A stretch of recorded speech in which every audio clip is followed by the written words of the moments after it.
Hoy, bienvenidos a un nuevo análisis a fondo. Hola, encantado de estar aquí. Hoy es martes 3 de marzo de 2026 y vamos a sumergirnos en un material de esos que te obligan a replantearte un par de cosas sobre cómo funciona el mundo. Totalmente. Hablamos de una obra monumental, un puente literal entre la mística ancestral de Oriente y la mente hiperanalítica de Occidente. Son los primeros capítulos de la autobiografía de un yogi, de Paramahansa Yogananda. Es que es un documento con una densidad filosófica tremenda. Y para esta inmersión, no solo contamos con el texto fundacional publicado originalmente en 1946, sino que hemos integrado un par de fuentes visuales que nos dan una perspectiva mucho más amplia de su impacto real. Sí, son detalles muy curiosos. Altísima. Entrelaza la estrella de David, el símbolo sánscrito del Om y unas alas desplegadas. Visualmente, es una declaración de intenciones clarísimas sobre la unidad subyacente de todas las religiones. Y luego está el sello. Eso es, un sello conmemorativo que el gobierno de la India emitió en 1977. Que un Estado moderno decida estampar la figura de un místico en su correo oficial nos habla, del calibre absoluto de esta figura histórica. Vale, vamos a desglosar esto paso a paso. Lo que vamos a hacer hoy no es quedarnos en la simple anécdota biográfica. Quien se acerca a esta obra ya sabe quién es Yogananda y el impacto que tuvo al traer el yoga a Occidente. Claro, eso ya se da por sentado. Exacto. Así que nuestra misión aquí es diseccionar esas historias que, leídas rápido, parecen sacadas de un relato fantástico. Queremos descubrir la mecánica oculta que proponen. Entender el mecanismo. Eso es. Queremos entender cómo estos eventos, en apariencia milagrosos, son en realidad exposiciones muy técnicas sobre los límites de la ciencia, la física de la consciencia y, sobre todo, el poder de la voluntad humana. Y para entrar en materia hay que hacer hincapié en el inmenso valor que tiene la perspectiva de este documento. En estos primeros capítulos conocemos a Mukunda. Que es el nombre de nacimiento del autor. Sí, exacto. Y lo verdaderamente revolucionario de este texto, en 1946, fue que estaba escrito desde las entrañas del hinduismo, por un yogi practicante. No es el típico diario de un explorador británico o un antropólogo occidental observando la India desde fuera con cierta, condescendencia. No para nada. Es una mirada íntima a la India de finales del siglo XIX y principios del XX, un lugar donde la frontera entre lo material y lo espiritual era, por decirlo de alguna manera, extremadamente porosa.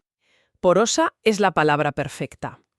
Y yo creo que el mejor ejemplo de esa porosidad es cómo el texto aborda el poder latente de la mente y la palabra desde la mismísima infancia del protagonista. La historia del Divieso. Esa misma. Hay una escena fascinante. Un joven Mukunda está sentado bajo un árbol con su hermana mayor, Uma. Ella se está tratando un divieso, un grano infectado bastante feo en la pierna, con una pomada. Mukunda, con esa curiosidad y crueldad accidental típica de los niños, coge y se pone un poco de pomada en el brazo. Sin tener nada ahí, claro. Claro, sin tener nada. Uma le recrimina, se enfada, y él, en un arrebato de orgullo herido, le suelta que al día siguiente a él le saldrá un divieso enorme justo en ese sitio y que el de ella duplicará su tamaño. Una rabieta infantil. Una rabieta total. Uma lo llama embustero, pero Mukunda, en vez de achantarse, afirma con una rotundidad absoluta que por el simple poder de su voluntad y sus palabras eso es exactamente lo que va a ocurrir. Y bueno, a la mañana siguiente, el resultado físico es idéntico al que predijo. Lo fascinante aquí es cómo se desmenuza la anatomía de este incidente en el libro. Porque no estamos ante un cuento con moraleja barata sobre tener cuidado con lo que se desea. No, va mucho más allá. Va a la raíz. El texto lo plantea como la demostración empírica de una ley natural inquebrantable. Las palabras, cuando se pronuncian con una concentración unidireccional y absoluta, adquieren un valor materializante. Desde la perspectiva yógica, el sonido no es solo aire vibrando, es una derivación directa de la energía cósmica que estructura la materia. Y la reacción de la madre es clave ahí. Absolutamente. Cuando la madre de Mukunda descubre el pastel, no le castiga por usar magia o algo así, le da una reprimenda severísima sobre la responsabilidad.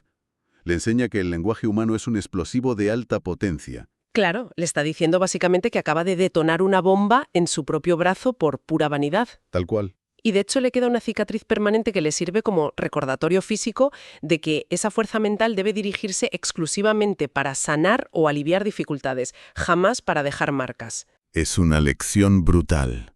Es una introducción potentísima a la idea de que la mente gobierna la carne. Y hablando de dominar la carne, pasemos a uno de los personajes más impactantes de estos primeros compases, el Swami de los tigres, Sohon Swami. Una figura imponente.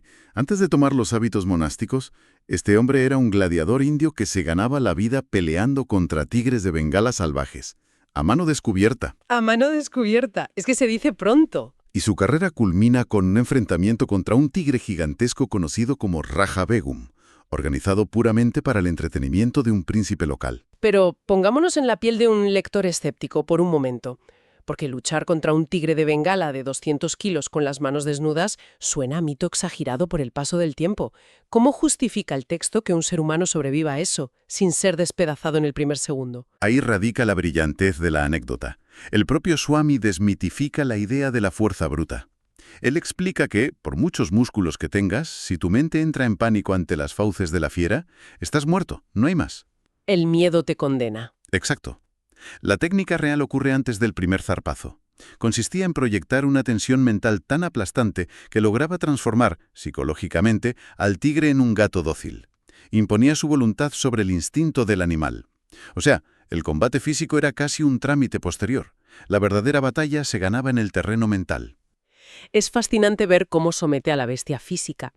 Pero el relato nos empuja aún más lejos en cuanto a la evolución del personaje, porque una vez que superas el ego del músculo, te enfrentas a la arrogancia. Este domador acaba siendo brutalmente herido por un tigre más adelante, sufriendo un envenenamiento en la sangre que lo deja al borde de la muerte durante medio año. Un baño de humildad terrible. Y lo más revelador de todo es que un santo ya le había advertido que esta tragedia ocurriría. Se lo dijo como un simple cálculo matemático de la ley de causa y efecto. Y así fue. La arrogancia genera una deuda que la realidad física acaba cobrando tarde o temprano. Tras sobrevivir a todo esto, el gladiador abandona la arena, busca a ese mismo santo y se convierte en su discípulo. Es un cambio de chip radical. Renuncia a la fama. Sí, renuncia a todo.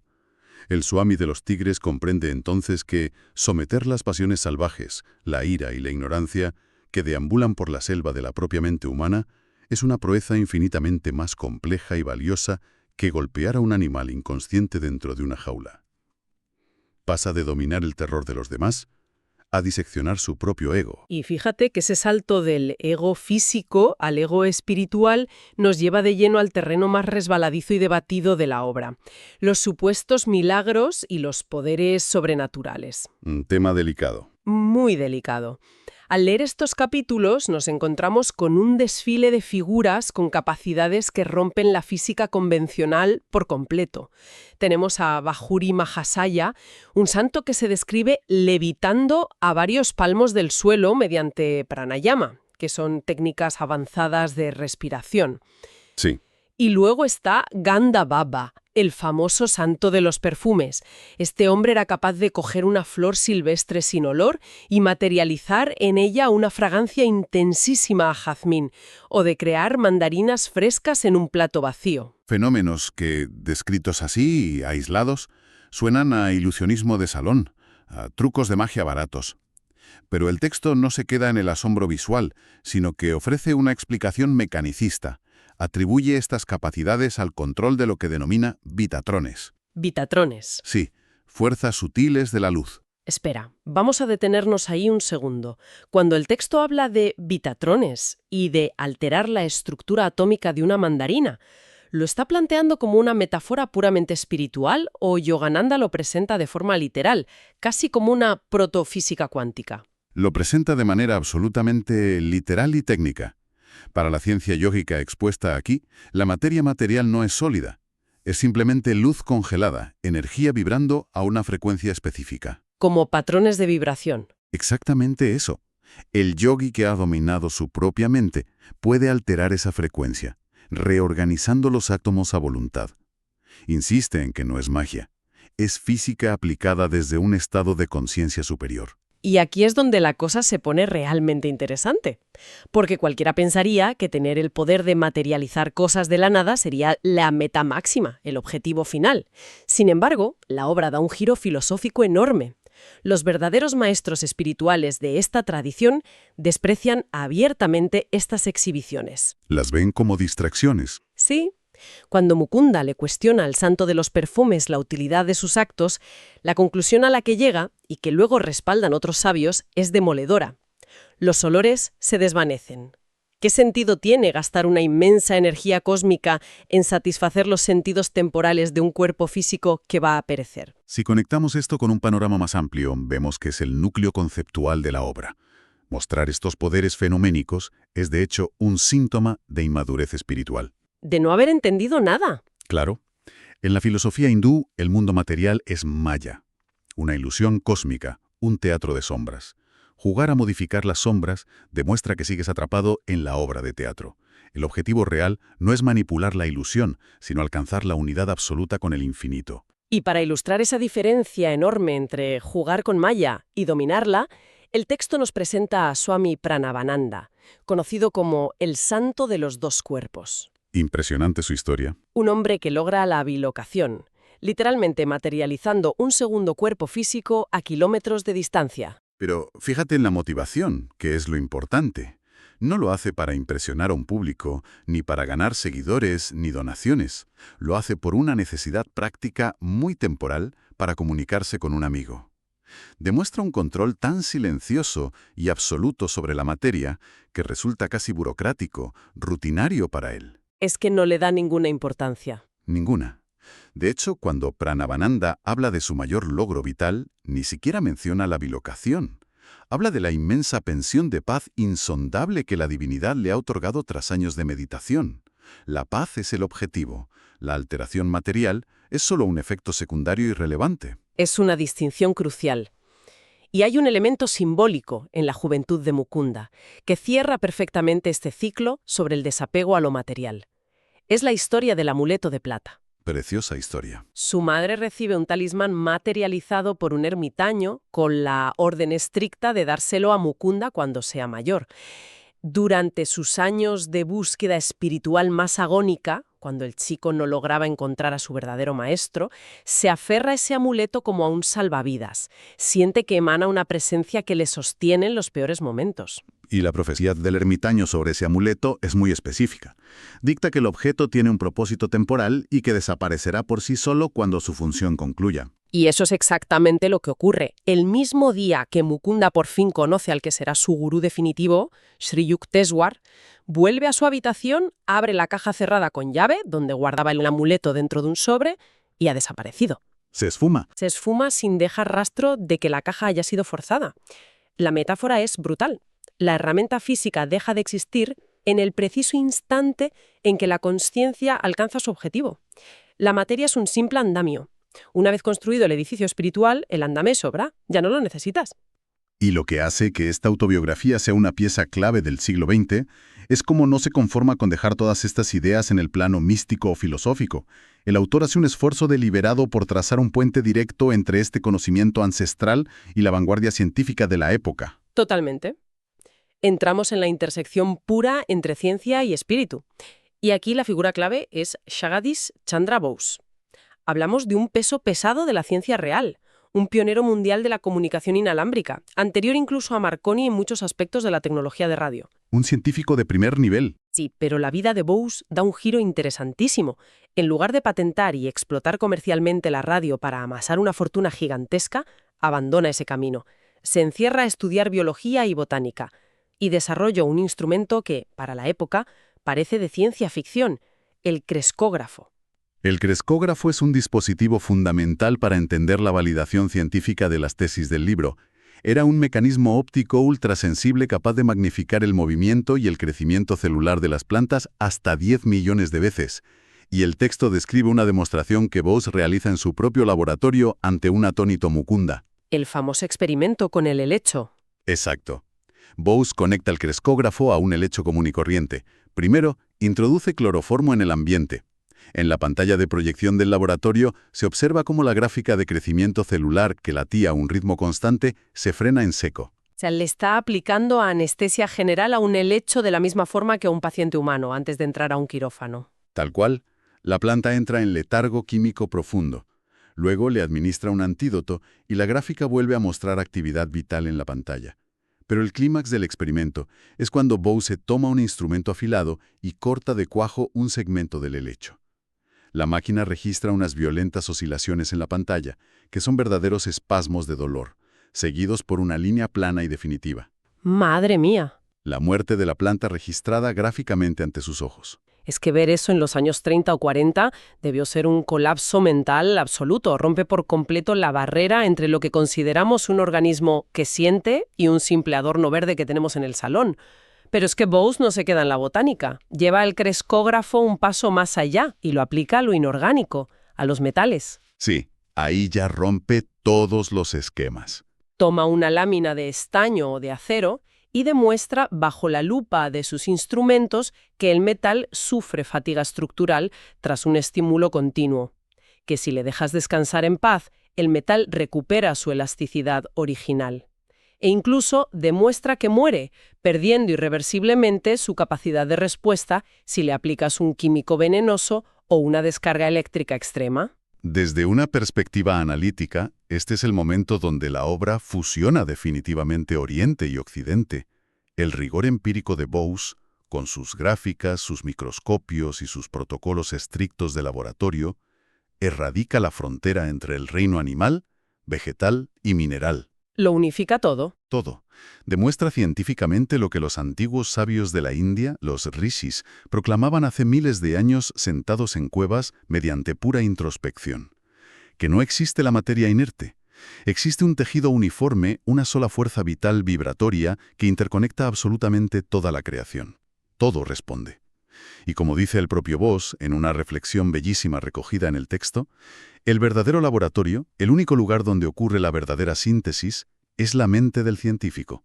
El verdadero laboratorio es la mente, una premisa que el libro decide poner a prueba en el mundo real, fuera del control de las batas blancas y los microscopios, con lo que podríamos llamar el test definitivo sobre cómo la mente altera la materia. Me refiero al desafío de Brindavan. Uf, menuda historia esa. Mukunda está visitando a su hermano mayor, Ananta, en la ciudad de Agra. Ananta es un auditor de ferrocarriles. Es un tipo muy pragmático, obsesionado con las hojas de cálculo, las finanzas y el orden lógico de las cosas. Representa a la perfección al lector escéptico moderno. Ve a su hermano pequeño perdiendo el tiempo, según él, con meditaciones y decide darle una cura de humildad mediante un reto implacable. Ananta desafía a Mukunda y a su amigo Jitendra a viajar a la ciudad sagrada de Brindavan, pero bajo unas reglas draconianas diseñadas específicamente para garantizar el fracaso. Deben ir sin una sola moneda encima. 0. Tienen estrictamente prohibido pedir dinero y no pueden mendigar comida de ninguna forma directa o indirecta. No pueden insinuar que tienen hambre. ¿Reglas imposibles? Y por si fuera poco, deben completar el viaje, sobrevivir en la ciudad y estar de vuelta en la casa de Agra antes de la medianoche de ese mismo día. Si lo logran, Ananta se compromete a abandonar su escepticismo y convertirse formalmente en discípulo espiritual de Mukunda. Le lanza un órdago al universo en toda regla. Y claro, Jitendra, el amigo, entra en pánico absoluto. Mientras viajan hacia Brindavan en tren, porque Mukunda le convence de subir sin billete, confiando ciegamente, Jitendra está convencido de que van a acabar en la cárcel o muertos de inanición en la calle. Sin embargo, el relato de lo que ocurre al llegar parece una coreografía milimétrica. Es increíble cómo se encaja todo. Apenas pisan la estación, un grupo de desconocidos se les acerca. Los confunden con unos príncipes que esperaban y que casualmente no habían llegado en ese tren, y los meten en un carruaje con todos los honores. Acaban en una ermita dirigida por una mujer llamada Gaurima, donde los sientan y les sirven un banquete real de 30 platos. 30. Jitendra, que horas antes temía morir de hambre, ahora no puede ni levantarse de la silla. Pero el desafío de Ananta exigía que volvieran antes de la medianoche y seguían sin tener dinero para el billete de tren de regreso. Aquí es donde se vuelve a manifestar esa mecánica implacable de la causalidad sutil. Se resguardan a descansar bajo la sombra de un árbol. Jitendra, como no, vuelve a caer en el pesimismo quejándose de la falta de billetes. No aprende, pobre. No, le cuesta. Y de repente entra en escena un desconocido, un joven llamado Pratap Chatterjee. Se acerca a ellos directamente y les revela que, mientras meditaba a mediodía, tuvo una visión clarísima, que le ordenaba ir a buscar a dos jóvenes forasteros sentados exactamente bajo ese árbol, para ofrecerles sus servicios. Pratap hace de guía turístico, les compra billetes de tren en primera clase para volver a Agra y hasta les llena los brazos de dulces para el viaje. Todo esto sin que Mukunda o Jitendra le pidan absolutamente nada. Vuelven triunfantes a la casa del hermano escéptico, minutos antes de la medianoche. Ananta revisa los billetes de primera clase, escucha la historia de boca de su hermano y de Jitendra, se queda sin argumentos racionales y, cumpliendo su promesa, solicita la iniciación espiritual. Es que no le queda otra. Lo que este capítulo expone no es una serie de coincidencias afortunadas o un cuento simpático. Plantea que la ley de la oferta y la demanda, esa misma regla económica rígida que rige los ferrocarriles y los mercados de Anantanata, también opera en reinos sutiles. La fe profunda crea un vacío magnético en el espacio mental que el universo material se ve obligado a llenar. Esa es la clave analítica de todo el pasaje. El texto despoja a la fe de su connotación tradicional de esperanza pasiva.